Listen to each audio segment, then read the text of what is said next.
नमस्कार, हेडलाइन्स मध्ये आपलं स्वागत आहे। चला पाहूया आजच्या महत्त्वाच्या हेडलाइन्स। जमीन खरेदीमध्ये भागीदारी देतो असं सांगून डॉक्टर दाम्पत्याची 46 लाख रुपयांची फसवणूक केल्याप्रकरणी तिघांविरुद्ध किनवट पोलीस ठाण्यामध्ये गुन्हा दाखल झालाय। डॉक्टर सारिका सुरेंद्र जन्नावार वय 46 राहणार डॉक्टर लाईन किनवट यांनी या प्रकरणी तक्रार दाखल केली आहे। बीड तालुक्यातील कोटेवाडी येथे एक धक्कादायक घटना घडली आहे। अभंग म्हणण्याच्या कारणावरून 80 वर्षीय ज्येष्ठाचा हात त्याच्या सख्या भावानं मोडल्याची घटना समोर आली आहे।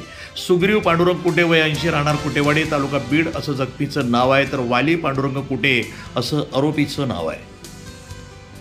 संत श्रेष्ठ संत ज्ञानेश्वर महाराज जगद्गुरू संत तुकाराम महाराज यांच्या पालखी सोहळ्याचं लाखो वारकऱ्यांच्या भक्तिसागराचं पुणे शहरामध्ये उत्साहात स्वागत करण्यात आलं। रात्री उशिरा दोन्ही पालख्या मुक्कामाच्या ठिकाणी विसावल्या। सिगारेट ओढू नका असं सांगण्यावरून झालेल्या वादातून खून झाल्याचा धक्कादायक प्रकार उघडकीस आलाय। वेले पोलीस स्टेशनच्या हद्दीत असलेल्या नंदाबाई कुंभार मावशीच्या हॉटेलसमोर ही घटना घडली आहे। हॉटेलजवळ 5 जण धूम्रपान करत होते। यावेळी एका तरुणानं धूम्रपान करू नका असं त्या तरुणांना सांगितलं। यावरून 5 जणांनी त्या तरुणाला बेदम मारहाण केली। यामध्ये त्या तरुणाचा मृत्यू झाला।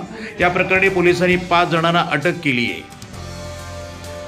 बीडमध्ये गुन्हेगारीच्या अनेक घटना वारंवार समोर येत आहेत। पैशाच्या वादातनं हाणामारी, दिवसाढवळ्या होणाऱ्या हत्या, किरकोळ वादातनं जीवे मारण्याचा प्रयत्न, मारहाणीच्या गंभीर घटना घडत असतानाच बीडच्या धारूरमध्ये पैशासाठी पुन्हा एकदा अपहरण झालंय।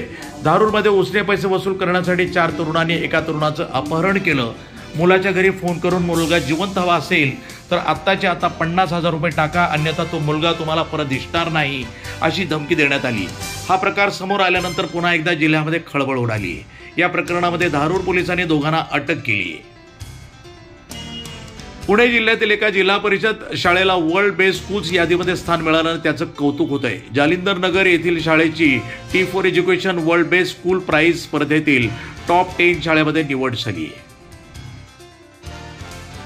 मुंबईतील छत्रपती शिवाजी महाराज टर्मिनस भागातील सेंट जॉर्ज रुग्णालयातील डॉक्टरांनी एका आव्हानात्मक शस्त्रक्रिया पार पाडली।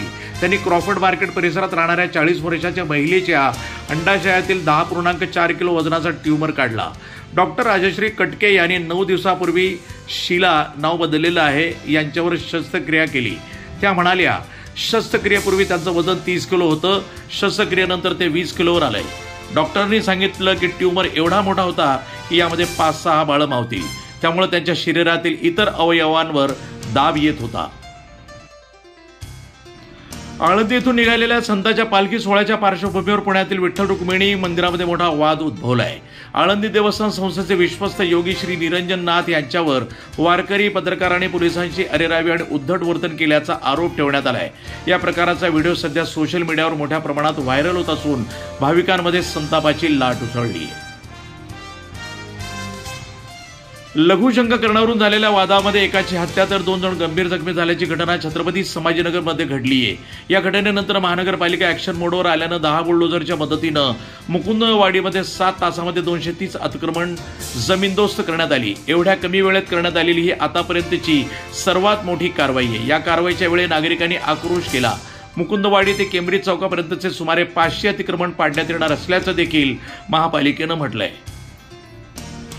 लोणावळ्याजवळ एका गावामध्ये अत्यंत संतापजनक घटना समोर आली आहे। एका पित्यानं आपल्या पोटच्या लेकीवर बलात्कार केल्याची संतापजनक घटना समोर आली आहे। या घटनेतील पीडिता अवघ्या 13 वर्षांची आहे, त्यामुळे सर्वत्र संताप व्यक्त होत आहे। या घटनेतील नराधम बापाला कठोरात कठोर शिक्षा व्हावी अशी मागणी करण्यात आली आहे। हेडलाइन्स इथंच थांबूया, पुन्हा भेटूया। तोपर्यंत पाहत रहा NTV न्यूज मराठी।